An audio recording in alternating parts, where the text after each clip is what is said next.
Hey y'all, so welcome to my painting of a lotus and water and stuff. So basically I did this painting to do a lot of experimentation, which is what most of my painting is. I feel like I have used the saran wrap or plastic wrap method before, usually with other acrylic mediums. This one I just wet the canvas and used acrylic ink to do a flooding type of technique. And the bottom half of it I used saran wrap, the top half I used the plastic that came on the canvas. Personally, I think if I do trees, I'd like to do the plastic that came on the canvas. But if I did water, I definitely think I prefer like saran wrap, plastic wrap type. I know I say plastic wrap a lot, sorry. So I'm taking this off after letting it dry overnight, and I realize it's not quite dry yet, but it is at honey consistency, so it's not going anywhere. So I'm just leaving this to dry for a little while longer. And then we'll come back and then we'll play. Okay, so it's dried now, and basically I am doing a lot of experimentation with glazing liquid and gloss fluid medium, and just seeing about kind of toning the canvas because there's a lot of bright white spots, and I'm seeing what I want to do and what I like and what I don't. And that's basically, this whole canvas is like a big experiment for me where I just test out a bunch of different methods and I have a great time. So it's dried now, and I am going to put a lotus blossom on there. So I found a picture and I pulled it up, and I used black gesso, so just to get a really specific outline. And if you decide to do something like this, do not freak out if it doesn't turn out the way you want the first time, because you'll see as we go through this painting, I make a whole lot of changes to how things are. And it's okay, even though I did this in black gesso, some things will disappear and you'll never know they're there by the time we're done, and then we'll have bigger ones and this whole painting changes. So, I mean, I even add an extra lotus blossom in the back, so don't worry about if you try this style of painting. I think it's an extremely forgiving one, which makes it a whole lot of fun for me. So I'm just going in and I'm starting to do some glazing by glazing with white and a little bit of green. So I'm in the experiment stage here, so I'm trying a couple of different greens. I'm usually using phthalo, and then I added some white in just to see if I liked it. And it was okay. And then I decided the canvas, the background was still too popping. The white is just still too much white lightness. I don't know. It just wasn't quite where I wanted it to be. So I toned the background again. I'm going to call it toning, but basically I glazed it. And then I'm going back in and I'm going to bounce all over on this painting, as you'll see. I'm coloring in the lotus blossom in several different layers. So I use some pinks, some purples, and a lot of white, and a little bit of yellow. So I'm going in right now with the, what color yellow is this? It's not Hands Up, but it's like a medium, like cadmium medium. So I really like it, and don't worry about any drips and drops. I decided to add in the lotus, as you can tell in the background. And I also decided that my lily pads were not the correct size. They were not exactly looking like I wanted them to look like. They were not what I wanted. So I was in the process of fixing those. And like I said, this style is very forgiving. So basically, as I move along in this flower and with the lily pads, what you'll discover is I add less and less water or less and less medium or glazing medium to it to get a thicker kind of consistency. And I really love flowers done in this like big brush strokey style to where you back away and it looks amazing. Up close you're like, there's a lot of brush strokes there, and I don't know. I really like that style. So I'm going in, I'm adding some highlights with, I think it's Naples Yellow from Sennelier Abstract, that line, and I did water that down because that stuff is so thick, but it is the best. I love it for highlighting in natural stuff, especially this. It was the first time I used it, not the last, but I love it, and the price you can't beat. So I'm going in and just adding some additional layers. Like I said, I'm just seeing where I want things to be, and things are kind of shaping up.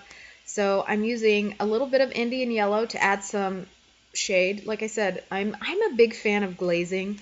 I personally blame Lockery from Fine Art because I love how much she glazes a painting. She has far more patience than I do, I feel like.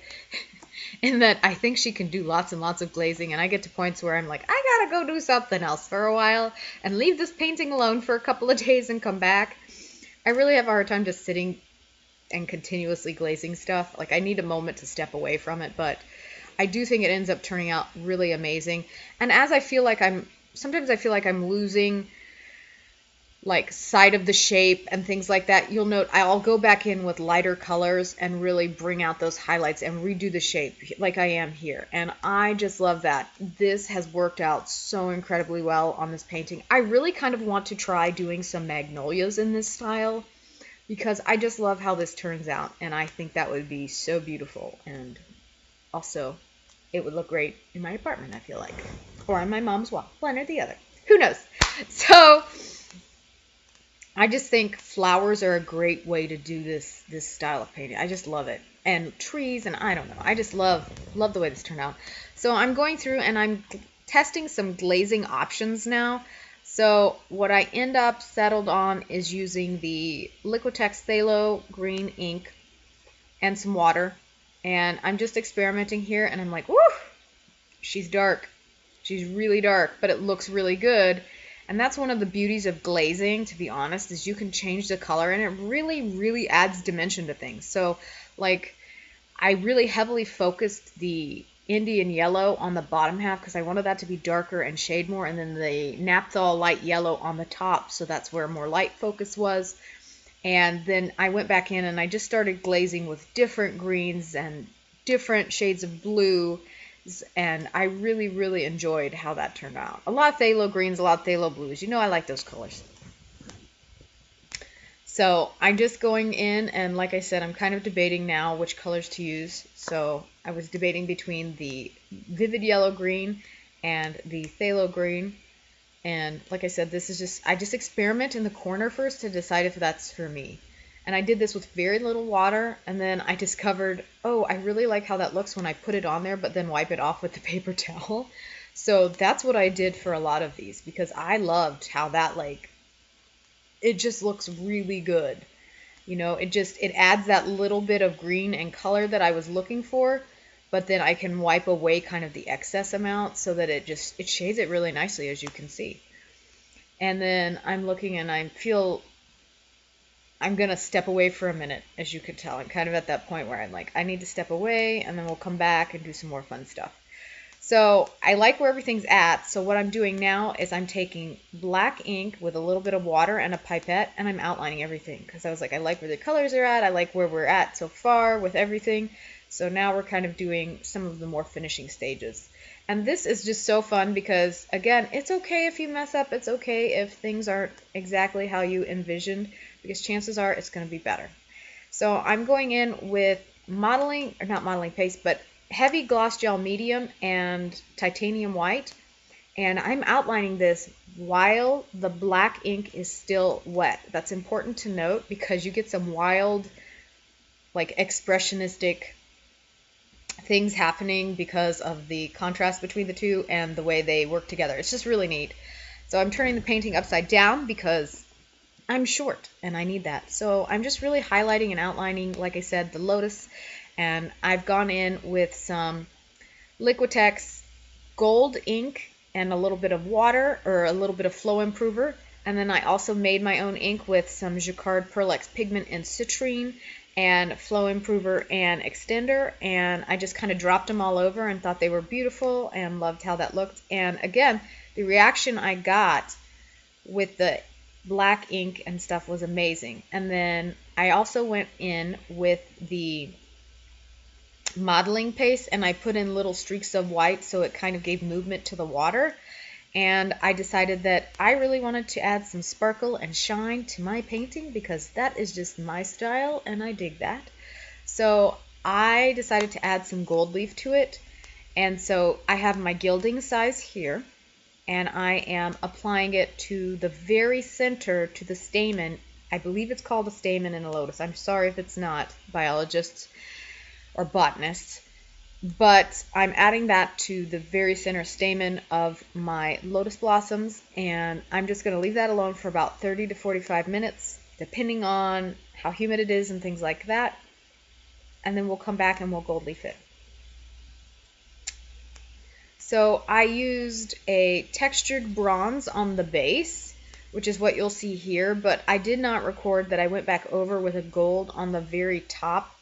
Again, I'm sorry, I don't know what it's called, but on the very top of the stamen, so that it gave some extra dimension to it, and it just was really, really pretty.